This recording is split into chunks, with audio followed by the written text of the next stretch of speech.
The first chapter of the Bhagavad Gita is called Arjuna Vishada Yoga, and they actually call it a yoga of the depression of Arjuna. So often my father used to say, the breakdown that people feel is actually a moment of a breakthrough in a spiritual dimension. So from the perspective of yoga, we say that depression, what we call Bhavanani, it is a manifestation of the obstacle upon one's sadhana. So in our evolution as a human being, we are faced with different obstacles, and those obstacles induce in us dukkha, painful suffering, Bhavanani, depression, angame jayatva, trembling, and shwasa prashwasa, irregularity of the breathing.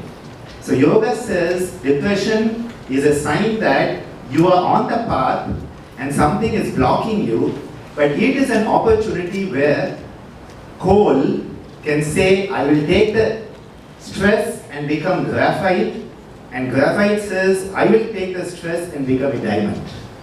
So the ones who say, I will take it as a breakthrough moment, become the diamond, and the other ones, we have to help them find the skill to become a diamond from within.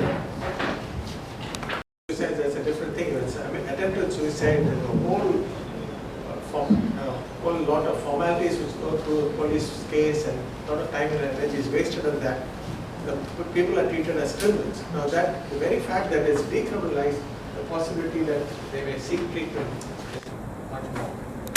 So I think one of the major issues when we talk about people coming for help or seeking help is that the people around that person should be receptive to them, and they should have a sense that I can go to that person for help. Now in families, if the kid is starting to manifest depression and he goes to his papa, he is afraid the papa is going to be in a bad mood himself, goes to mom, she is busy with her work, goes to the brother, he is busy going for his cricket or whatever. Then he wants to go to one of his professors. We talk about medical students. How many medical students can go and talk to the professors about something like this? Because I remember being a medical student, you have your professors are on a certain pedestal. You don't feel you can go and talk to them about it.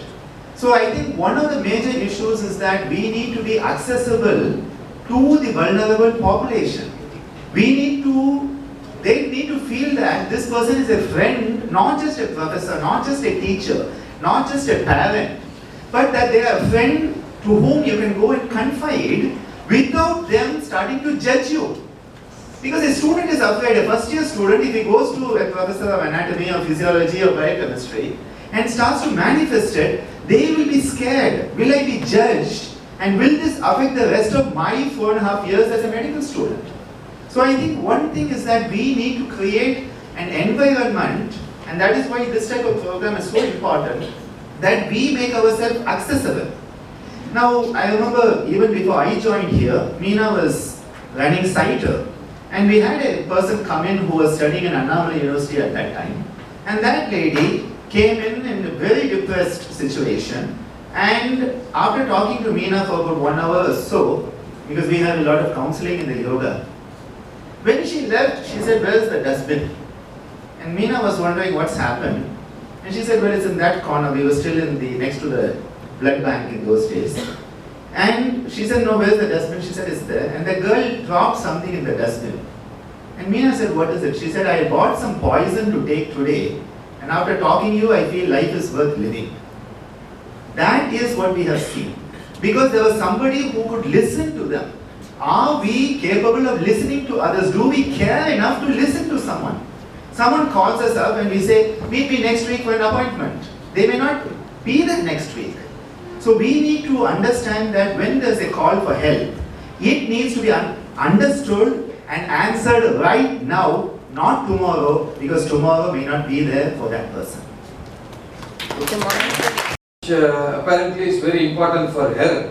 For us it looks like so the message is I should listen to her. So in fact, all of the young people I'm sure will know a movie of Kamal Haasan, Ande Sivam. Yes. And in that, the daughter of the villain, she will want to come and show him her painting and all of that, and he will be so busy with business. But Kamal Haasan, of course, takes interest in what the end will be.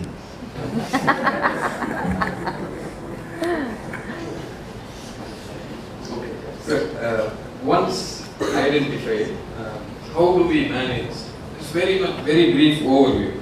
We have drugs, we have work with young people, and one of the first things we try to help them understand is that each one of us is a unique specimen. I'm using that word specimen, but each one of us is unique. 7 billion plus people on this planet, no two are the same. Even no two flowers are the same. No two snowflakes are the same. And then why are we comparing with somebody else? And as someone said, comparison is the theft or the thief of joy. And I think it is very important we realize that we are here to fulfill our own dharma, which is our own responsibility as a human being. And as parents, as teachers, as friends, as people in society to whom people come for help, caregivers, we should not just be doctors or professionals, we should be caregivers. We should give care, which means we have to care about the person who is coming to us. So with the young people, one of the things we do is that wherever they go, today in the school at Celia Meadow, we are giving them a program. And the whole program is filled with making sounds. Because at home they are told, keep quiet. Sumar. They go to school, keep quiet. You come to college, keep quiet. Huh? See, they're clapping, right? You know that. Wherever you go, keep quiet, keep quiet, keep quiet. Don't talk, don't complain. Who are you to complain? Keep quiet. Don't talk. As a first year MBBS student, that was the thing. Never talk back to a senior. You have to look down like this. I smiled at a senior girl and it became a big problem. But just a simple welcome smile. Huh? See, your name is Ananda, so you smile at people. That's all, right? Yes, sir? For her boyfriend, sir. See, the thing is, what is very important is to give people a channel through which they can make the sound. So the kids, when they come to us, preventive medicine, yoga as preventive medicine, is that when they are coming to us, we let them crawl around the room making sounds. So they make sounds like a dog. They make sounds like a cat. Meow, meow. Like a tiger. See, the moment you start making these sounds, you say, I'm a lion. What do? You chase away that black dog of depression. Because the dog is not going to be there when the lion is there, when you become the lion. Now we have a practice. Because I looked at that video a couple of days ago as soon as I got this invite to be on this. And the first thing I thought, we have a practice in yoga, we teach the young kids called the dog pan. And it's Kukriya pranayama, some people call it Shwana, where we put the tongue out and we go. It's a beautiful practice because the diaphragm is brought into play. You start to help breathe in an active way as opposed to the normal physiology where expulsion is passive. This is active expulsion. And in yoga we say the solar plexus is your connection to the universe. It is your umbilical cord with your universal mother, just as we have the physical umbilical cord to the physical mother.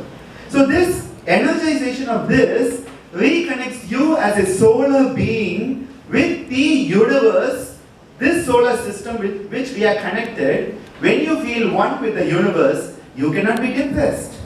Recently a cancer specialist told me, amoeba cannot have cancer. We only start to have cancer when we became multicellular creatures, not as a unicellular creature. The moment we move away from oneness, we move into disease, dis-ease. So one of the other things we give is the sound, where we make a sound for this center, the sound of the sun. Ha! Can I request you all to do it? And just put your hand on your abdominal area, the upper abdominal area. See, we all are potentially depressed. If you look at the statistics, we are all potential candidates of depression. So let's practice preventive and social medicine and prevent it. Okay? So take in a deep breath. Out. Ha! In. Out. Ha! In. Out. Ha! In. Out. Ha! Ha! Ha! That is why they say laughter is the best medicine. See, the thing is that you are working on this center, and this center is serotonin is secreted. You have serotonin secreted down here, serotonin secreted up here, and there's a connection between what happens here and what happens here. Thank you.